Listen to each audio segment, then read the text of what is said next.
Live from KSAT 12. The 6 o'clock news starts right now. It was over a hat. Late last week, we told you about this man, Jesse Lutzenberger, arrested and charged with assaulting a poll worker. Deputies say that assault happened after an elderly poll worker asked Lutzenberger to remove that hat supporting a candidate, which is something that is not allowed within 100 feet of any polling place in Texas. And that incident begs the question, how many voters know what you can and cannot wear while voting?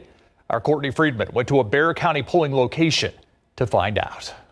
There are a lot of rules, and they've been around for a while. In Texas, it's been illegal to wear certain voting campaign gear here at the polls since 1986. But there are lots of new voters this year, and some people just didn't even know. So let's rehash. This sign is exactly 100 feet from the polling location. Media crews like us can't pass that sign with our cameras, and voters can't pass it wearing anything campaign related. That's political hats, shirts, buttons, or even masks. If you forget, just turn your shirt inside out and just leave the other stuff in your car. That includes signs. It's my first time voting ever. I just turned 18. Voters of all ages learning something new this election cycle. I just recently became aware that we cannot wear any political gear or anything like that. Other voters came in the know. I think I've known basically as long as I've been able to vote. And they are rules you don't want to break. If you refuse or resist, it's a Class C misdemeanor with a fine of up to $500. But the voters we talked to said it's not just about legal consequences. And I think it's critical for our democracy. I feel like no one should feel pressured to any which way whenever they're coming to cast their decision. That person has a right to choose whoever he wants or she wants, and without a whole lot of influence. And it's a good thing we're talking about this now, because once you get here, you can't look it up on your phone. You got to turn it off. One thing you can wear, one of these guys. Show off your voting sticker. If you don't, did you even vote?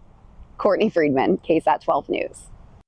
There's so many voting resources on KSAT.com, sample ballots, lists of polling places. You can even check which polling places are the busiest before you head out to vote.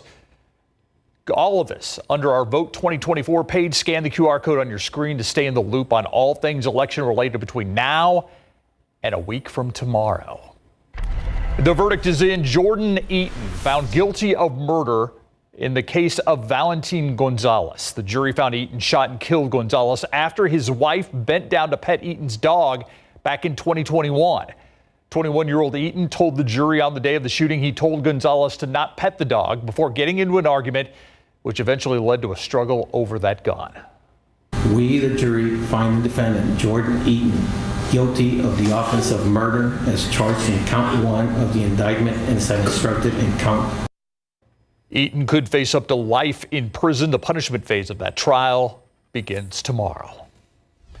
The banks of the San Antonio River getting a haircut, or maybe more accurately, getting their eyebrows plucked. The San Antonio River Authority started that process as part of its annual stem density removal. That's where they selectively cut down trees along the riverbank. Garrett Berger tagged along to learn how and why. You may hear more than birdsong and gurgling waters along the museum reach over the next few months.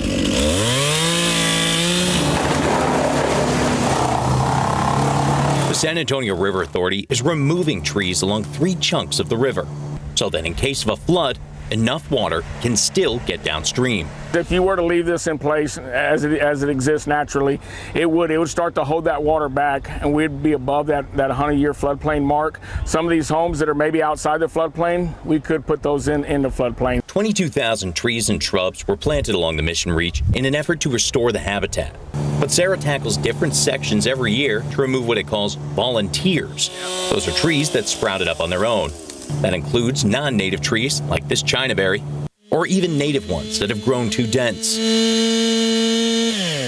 They come through a few weeks before, picking trees to stay. Ribbon means it's staying.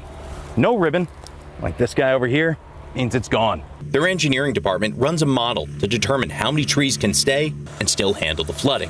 So we'll get an overall number. Like this section you're looking at here, we have actually 500 trees that are going to stay in this section here. So we make sure we're going to keep those 500 trees in this area and remove anything that's of excess of that. And the mulch from the felled trees will be used in beds of Sarah's formal areas or mixed back in among the trees that are still standing. It's great to decompose and be able to regenerate that soil. Garrett Berger, KSAT 12 News. Now, as crews continue cleaning up parts of the river, some trails will be closed. We have a list of those closures and locations on KSAT.com. I'm just happy to see the San Antonio River still flowing with all this dry weather. I have friends that live along the Guadalupe, and they were like, it is dry. Not so much in there. some places. Our rivers and streams are dry. Our rivers are slow. Some of them, including the Sabinal in places, really low. Now, outside today, we got up to 89 for the high. That was just 1 degree shy of a record set back in 1931. We should be in the upper 70s this time of year. Now, tonight, you'll notice the winds gusting up to 25 miles per hour. It'll be muggy, temperatures falling to near 80 degrees by midnight. There are some changes in our forecasts. What changes? Well, we're going to get more humidity overnight tonight. That allows for a chance for showers this week. On Thursday, we'll see a cold front across Texas, but it'll likely stall. But it will be just close enough to bring some showers possible on Halloween. I've got your trick-or-treat need to know. And beyond the next 7 days, is there a chance we could be cooler? That's what I'm going to start with coming up in just a few minutes. Trick or treat need to know. Looking forward to that. Thank you, Sarah. All right, let's check out traffic right now. This is 1604 at Northwest Military. It is the westbound lanes we're looking at, and very slow going, as you see out there. A lot of this may be as it heads towards the I-10. Could be some of the backup there. A former San Antonio high school band teacher facing 2 charges, each involving teenage girls. This is Jesse Orta. He was arrested and charged with invasive visual recording and having an improper student-teacher relationship in 2 separate incidents. Police say Orta recorded his stepdaughter in the shower, and that recording was discovered in a personal file on his phone by his wife. Orta's other charge stems from an inappropriate relationship that police say Orta had with a 17-year-old student at the school he previously worked for. Orta booked into the Bexar County Jail, but has since bonded out.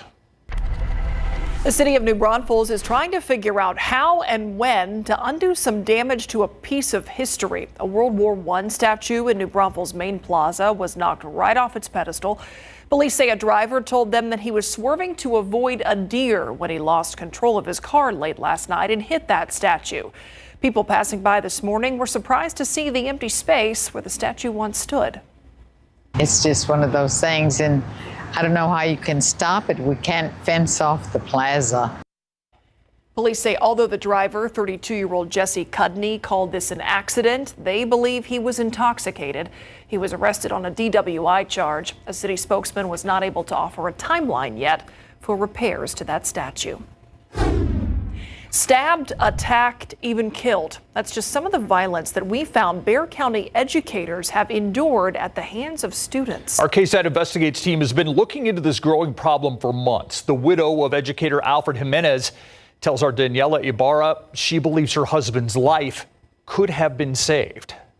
In February, Northside ISD says he was redirecting a student. During that interaction, the district says Mr. Fred fell and hurt his head. Mr. Fred was hospitalized and later died. I was there every day for 10 days and I'd never left his side. We prayed the rosary every day because he loved the rosary. The medical examiner ruled Jimenez's death as a homicide, but the student who caused Jimenez's death isn't facing any charges. That's something Margot agrees with. This person was my husband's favorite student in his room where he took care of him.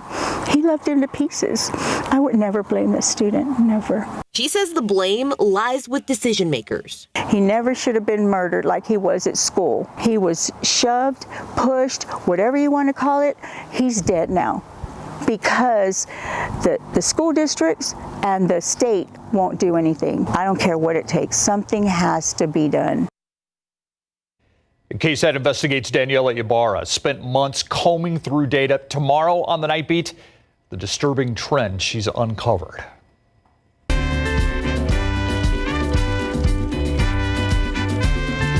Another beautiful Muertos Fest officially in the books. Thousands of people gathered downtown over the weekend to remember and honor those who are no longer with us. Family, friends, even pets, all memorialized and celebrated in the Dia de los Muertos Festival at Hemisphere. Now, if you didn't get to go in person this year, don't worry. We got you covered. We're going to air a 2-hour Muertos Fest special, recapping this weekend's events Wednesday night at 7. You can watch it right here on KSAT 12 or any of our KSAT streaming platforms. Decluttering your home, it can be stressful, especially as we get closer and closer to the holiday season. Coming up, what to do to stay stress-free when you go to clean your home. And before we head to break, we want to remind you that Doc Talk is happening later on this week. Here is how it works. You scan this QR code you see here, type in a medical question, any health question that you would like to ask a doctor, whether it's about you, your child, or a loved one. A doctor will join us right here in the studio to answer it. Doc Talk airs every Thursday on the news at 6:30.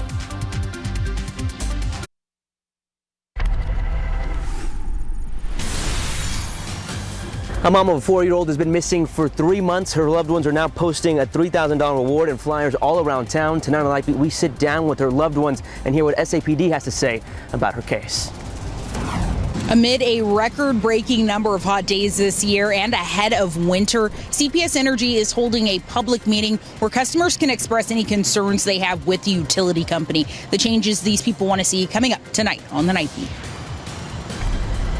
Did you know decluttering can be good for your mental health? Well, the holiday season is fast approaching, so a lot of people start thinking about clearing out rooms for friends and family who come to visit. Our Patty Santos is here to help us not get too overwhelmed by the process.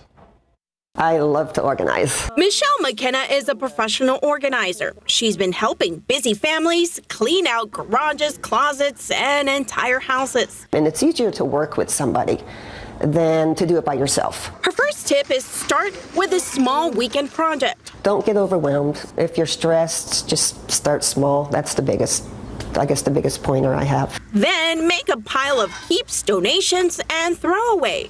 Put those things that haven't been used in 5 to 10 years in the going out pile. What is going to be kept will go into these bins, and they'll be labeled, and they'll probably just be stacked against the wall, so everything will be neat and they can find everything. Invest in a good, strong, sturdy container. Yes, that's definitely important. Parents, we are all guilty of being sentimental hoarders. A lot of toys will be put in the garage that kids have outgrown.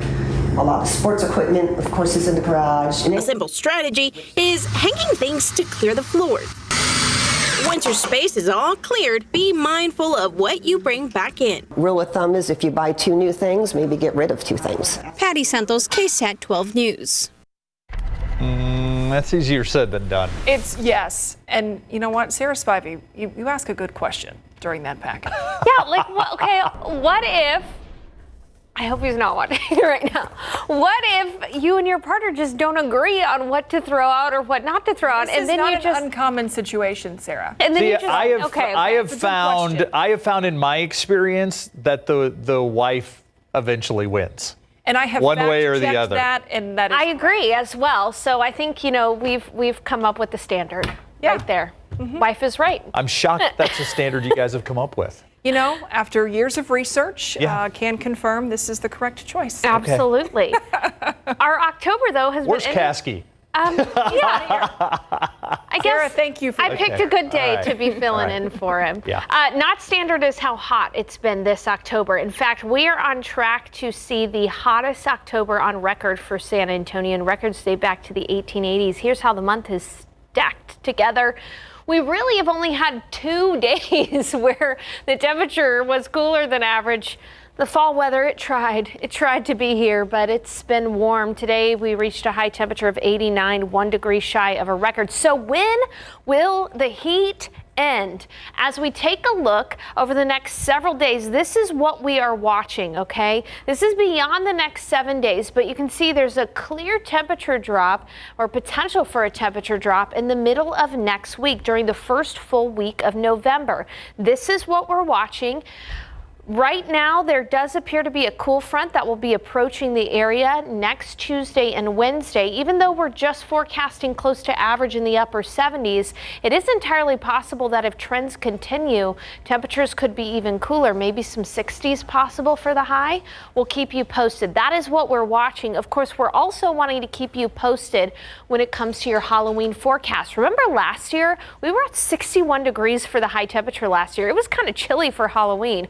Well, not going to be the case this year. This year, we're going to reach a high temperature in the 80s, and there's also a potential 30% for a few showers and storms. 30%, of course, not a guarantee, but it is a possibility. And I want to talk about the reason why. The reason why is there will be a cool front moving across the nation and moving across Texas on Thursday, Halloween. But that front is likely to stall to the north of San Antonio on Halloween, which means we're still going to be warm in San Antonio. So don't expect crisp, cool fall air when the kids are trick-or-treating.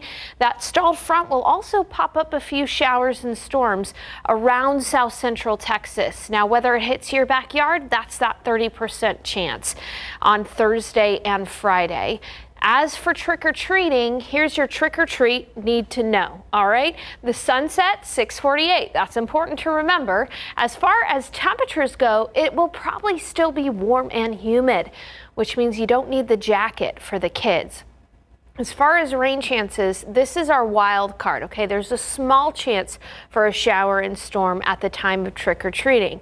Will some showers, some light rain showers stop the kids? No, but if you hear thunder, when thunder roars, go indoors. That's the important thing there. We're going to keep you posted as we get closer to Thursday, where we know where that front stalls out on Thursday. We're going to be able to give you an hour-by-hour forecast for your trick-or-treaters, so please continue to check in with us. As far as tomorrow, kind of status quo tomorrow, all right? We're going to wake up at 70. There's a small 20% chance for a streamer shower during your morning commute, and winds will be gusty tomorrow. We're going to see winds gusting up to 30 miles per hour for your forecast tomorrow, high temperature of 86. So just a couple of degrees cooler tomorrow because we're going to stay fairly cloudy, but 86 is still plenty warm. 87 on Wednesday, 84 on Halloween, 30% chance Thursday and Friday, and even on Saturday there's a small chance for a stray shower storm. Temperatures bump back up on Sunday and Monday. Don't forget, fall back on Sunday morning. As far as our temperatures, again, beyond those 7-day forecasts, we're all going to be watching that cool front very closely. Myra and Steve. Keeping our fingers crossed. Thank you, Sarah. All right, let's go to the Frosty now. A familiar foe in town at the Frost Bank Center tonight, the Houston Rockets. Larry. Yeah, so the Spurs and Rockets are going to know each other very well here early on in the season because the Spurs will play them 3 times in their first 8 regular season games. And coming up, we're going to talk about the Spurs' identity this season. And in big game coverage, our game of the week will feature Jay at Southwest. This is going to be a good one coming up.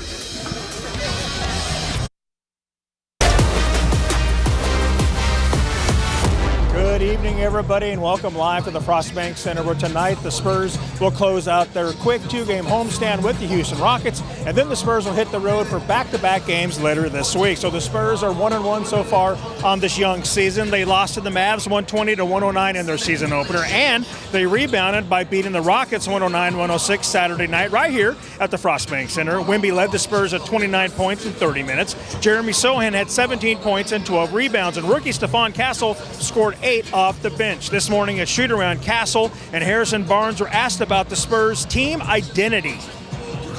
I think just playing hard and playing with pace. I think those are 2 things that we can control going into every single game. And I think that, the little things, whether it's shooting or execution or assists, things like that, we can tweak those as the season goes on. But I think first and foremost, just playing with pace, playing with high energy. I think those are things that should be our hallmark. More defensive-minded. I feel like we kind of showed that in the first half yesterday. What we can do defensively. I feel like we showed flashes, but we still have so much to work on and so much to build on. So for us to have that kind of half this early in the season, it's a great sign.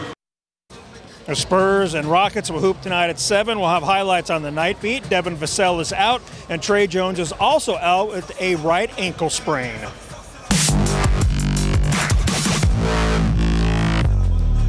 In big game coverage. Our game of the week, Friday night, we'll see the John Jay Mustangs at the Southwest Dragons. 2 undefeated squads, and they will be playing for a district championship, which will be at stake. The Southwest Dragons are 8-0, 6-0 in District 14 5A D1. Jay has the same exact record, and they are the only 2 undefeated teams in district play. So this game is for the district title. These 2 have been on a collision course all season long, and now it's almost time to step between the lines at Dragon Stadium and play smash mouth football.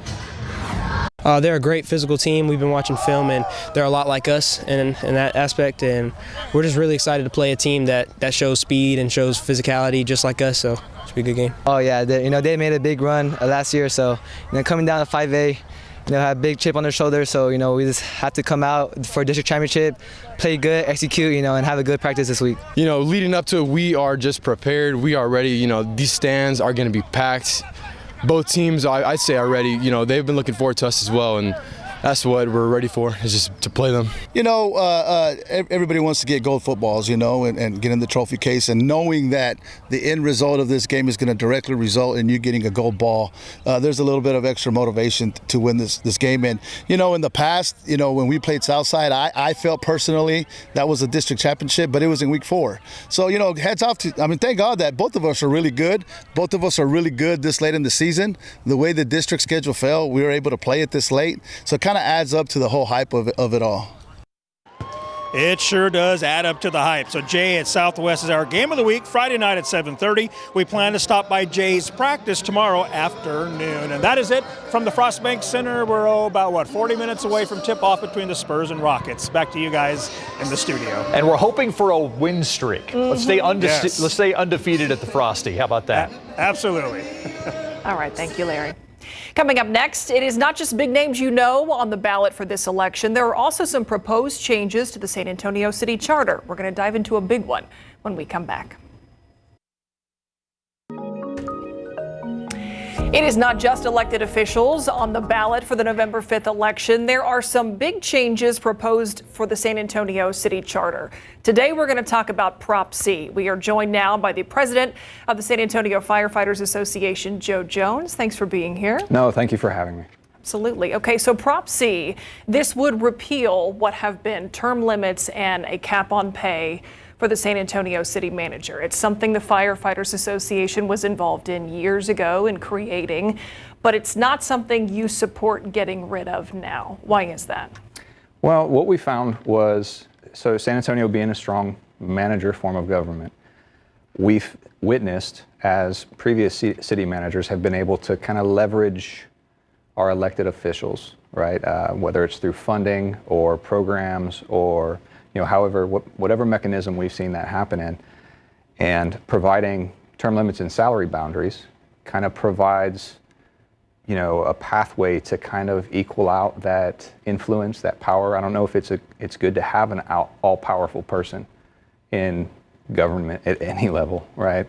Let alone at the city level and in a weak mayor form of government. So it really balances the power, the term limit, 8 years. The International City Managers Association, at least on my kind of cursory search online, said that a career span for a major metropolitan city like San Antonio is 6.9 years. At least that's the statistic I found. And it seems like that 8 year, it's good to have that influx. It's good to have that energy. It's good to have that creativity, that comes with a changeover. Yes, some people think that there's an instability in it. But we look at the military model. We look at the industrial model, and you see turnovers in the military 2, 3, 4 years max, and then obviously we see CEOs coming and going, and we see the creativity and we see the progress and the evolution that comes with those changes in leadership. So when this passed, there were obviously contentious things going on between then City Manager Cheryl Scully absolutely. And the Firefighters Union. Absolutely. Does this vote show, and the fact that you are against changing what was just passed with the help of the Firefighters Union, show that this wasn't just about Cheryl Scully, and it's not just about Eric Walsh. This is about how we move forward. Absolutely. This is more of a long-term impact. It's if we're comparing the checkers and chess, right? this is more of a long-term thing. You know, the 2018 charter amendments didn't even impact Cheryl. And it's unfortunate that this is going to impact Eric, right? We like Eric. We get along with Eric. Everybody likes and gets along with Eric. Just passed a contract with the city manager. We have, in the last 3 years, conclusively proven how healthy we can work and collaborate appropriately with city government, right? You know, our leaders on the management side and our leaders on the elected side. So yeah, really bad timing coming off the heels of finally coming to an agreement, finally allowing our firefighters and paramedics the opportunity to vote on a contract for the first time in over 15 years. You know, and that obviously came through collaboration with city management led by Eric Walsh. So we looked at it and we were like, oh, that's really lousy timing. But ultimately, at the end of the day, it's not personal, it's a principle. And I think we put up some information earlier about what the limits are right now. So an 8-year term for the city manager, pay capped at 10 times the lowest amount of a city employee. So what would you say to the argument those have made in favor of getting rid of this, who say that these limits hold the city back in some way? So I'm not sure that we've seen any science that way. You know, I think that that's speculation. You know, they're speculating that we're not going to be able to recruit talent, but at the same time, they're identifying that we have very capable people like Maria Villagomez and Lori Houston and Ben Gorzel, who are likely to put in for the position should the position come open, right? So we see this identification of these very capable candidates and potential candidates, and that's, I mean, they're going to do a nationwide search, so we don't even know, you know, what kind of, you know, applications we'd be receiving nationwide, but certainly here at home, we recognize and identify some talented individuals that would be, you know, likely to put in for the job. And we got Eric Walsh, because when Eric Walsh fought for that job, and he fought for it, it was a competitive process. It went neck and neck between he and Maria all the way down to the end, and rightfully so, you know, but he knew that it was term limited, and he knew that there was a salary boundary in place when he applied for that position. So I don't think that I would I wouldn't be willing to go that far, because we haven't really seen the impact that it can have. Yeah, there are plenty of qualified candidates out there. Absolutely. In your opinion. Absolutely. When you talk about, you know, he is capped, but there is a way you could get. Yes, there is. There is a way you could get a raise for Eric Walsh if you wanted to. Absolutely. And you know, it's interesting, Steve, because what we have seen since 2018 is we've seen non-uniform civilian employees get pretty compelling pay increases. So much so that prior to us signing that contract and it going into effect on October 1st, they were getting better raises than uniform fire was, for sure. And I think it was either competitive or also beat uniformed police officers. So we've seen since 2018 that it has had a positive impact that it was designed to have for the lower end of the spectrum. And when you take into consideration in San Antonio, Texas, we're already paying our city manager $180 an hour. Now, I'm not going to pretend to know what y'all make, but we're nowhere near that. $180 an hour is compelling in San Antonio, Texas. And that's something else that we have to look at. We have to take into consideration. So we kind of danced around it there, but a way to raise up the city manager's pay would be to raise up the pay of the lowest paid city employee. Absolutely. You've had lots of conversations with city leadership. Has that ever come up? Not in that context. The only time that we had a conversation, I wouldn't even call it a conversation, but I was talking with Mayor Nurnberg, and he said that he wanted to remove, you know, the salary boundaries and the term limits. And that's not really a conversation. That's really kind of being spoken at. Yeah. You know, it's, you know, if they wanted to massage the limits on the salary boundaries, or they wanted to extend the term limits, then let's have a conversation. You know, let's look at it constructively and say, okay, what do you think is fair? You know, if it's not 10 times the lowest paid city employee, then what do you envision?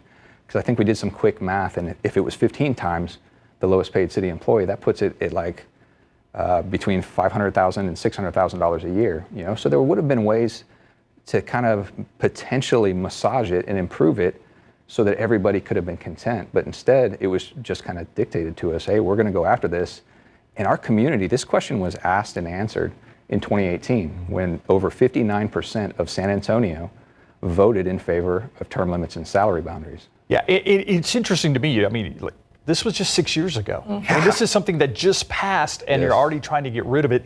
Is that also what weighed into your executive board's decision on this whole thing? Not only that you were instrumental in passing it, but the fact that it just passed 6 years ago. It just passed 6 years ago, and honestly, Steve, it would have been disingenuous because of the timing, and that's also what put us in a really uncomfortable situation about our contract just clearing.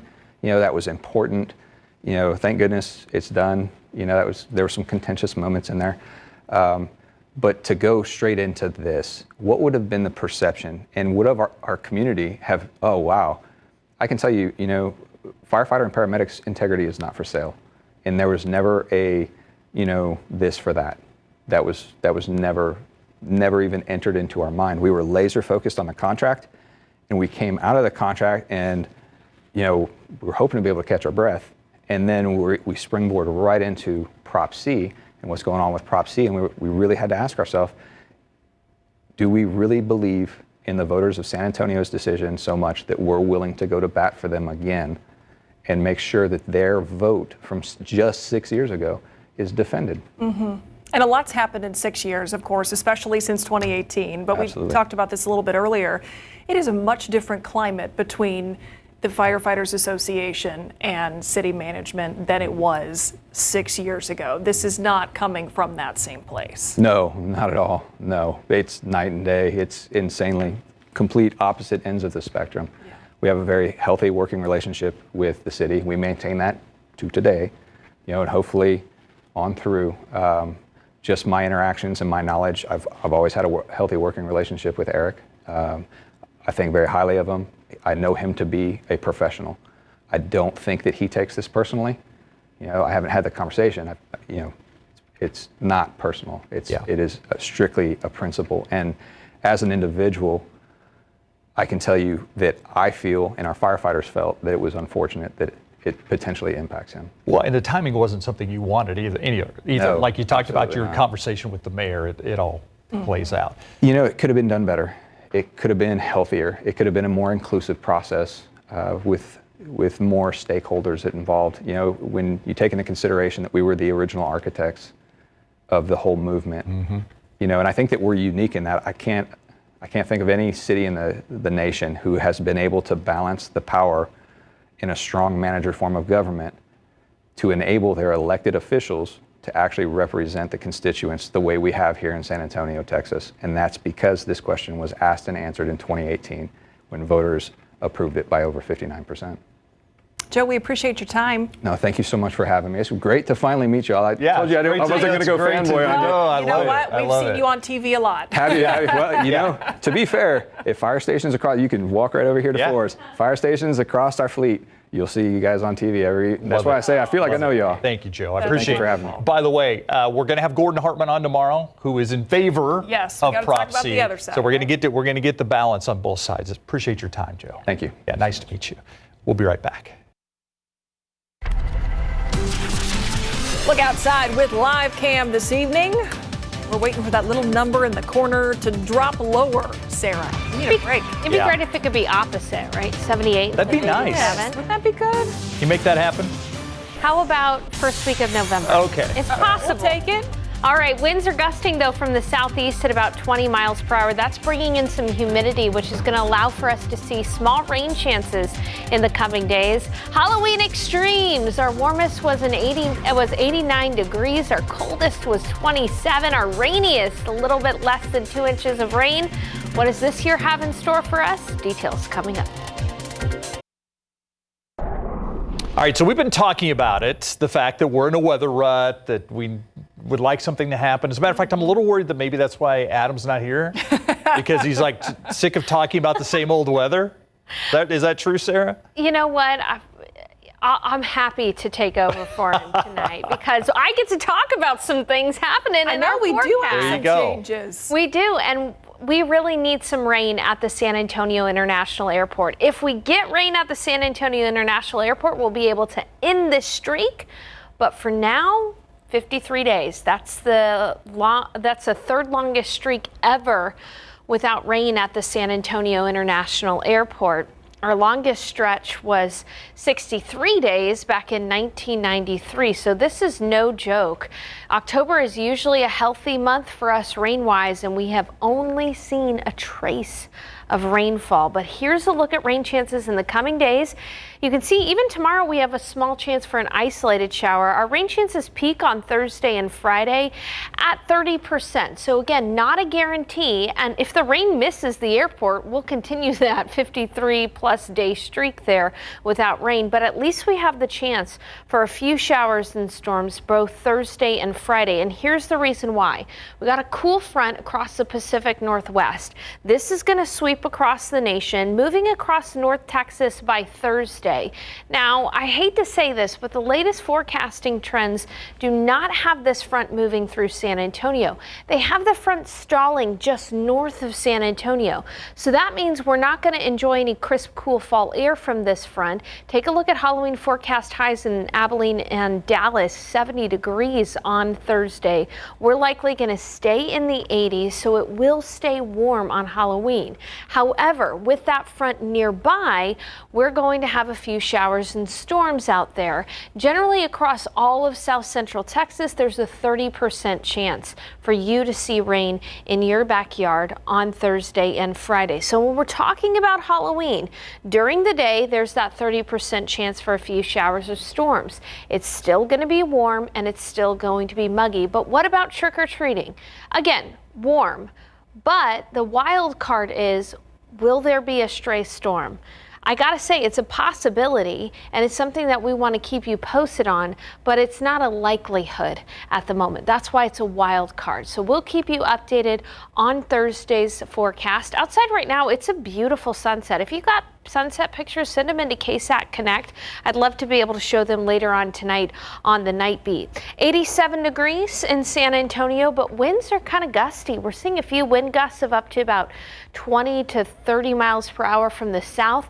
That's increasing our humidity. Humidity is going to be up tomorrow, definitely in the muggy category. And whenever we have a stout south wind and we have high humidity, there's a possibility for a streamer shower or two, and that's the case tomorrow in the morning. 20% chance that you'll have to turn on those windshield wipers during your morning commute. Otherwise, it's going to be warm, 70 at around the time you wake up and head out the door. In the afternoon, we'll be seeing temperatures climb into the 80s. Take a look at those winds, 86 for the high. We're going to have southeast winds gusting up to 30 miles per hour tomorrow, so you'll definitely notice the gusts. As far as high temperatures in your neighborhood, near 90 degrees, Del Rio, Eagle Pass, Carrizo Springs, and Laredo. New Braunfels, you'll be at 87, in the low 80s across the hill country. Those higher elevations keep those temperatures down just a couple of degrees in the hill country. And then don't forget, fall back on Sunday morning, 87 by Sunday and Monday, so we pop right back up with our high temperatures close to 90. But as I was mentioning earlier, there are indications that for the first week of November, we could see some cooler weather. I'll talk about that coming up on the Night Beat too. All right, thank you, Sarah. All right, stranded in space. We'll talk about it coming up in the Buzz.